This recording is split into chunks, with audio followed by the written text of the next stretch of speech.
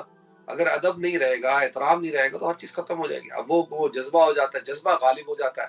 لیکن جذبے کو، جوش اور جذبے کو کنٹرول میں رکھیں.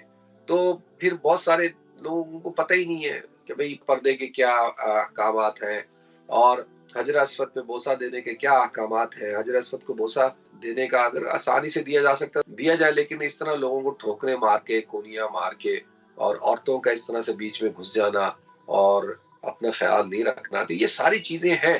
اچھا ہم جتنا بتا لینا لوگوں کو، جتنا کہیں گے بھئی ایسے ایسے کرنا ہے وغیرہ، نہیں، جذبات میں آ جائیں گے، جوش میں آ جائیں گے. دیکھیں اسلام جو ہے وہ جوش کا نام نہیں ہے، جذبات کا نام نہیں. ٹھیک ہے سم ٹائم انسان کو جذبات کی ضرورت ہوتی ہے، لیکن عقل اور شعور کے ساتھ اور ادب اور احترام کے ساتھ ساری چیزیں. تو وہ حضرات جو عمرے پہ جا رہے ہیں، میری ان سے گزارش یہ ہے کہ بھئی سیکھ کے جائیں. پہلے عمرے کا طریقہ سیکھ کے جائیں، پھر حرمین شریفین کی جو حاضری کے آداب ہے، ان کا جو پروٹوکول ہے ان کا خیال رکھیں، اور جو ہے وہ ان سب چیزوں کا اہتمام کر کے جائیں. تو جب وہ یہ ساری چیزیں کر کے جائیں گے تو اس کے اثرات ظاہر ہوں گے. ان کو انشاءاللہ ساری برکات بھی حاصل ہوں گی. تو باقی وہاں پہ جو اب صورتحال ہے وہ تو اب رہے گی.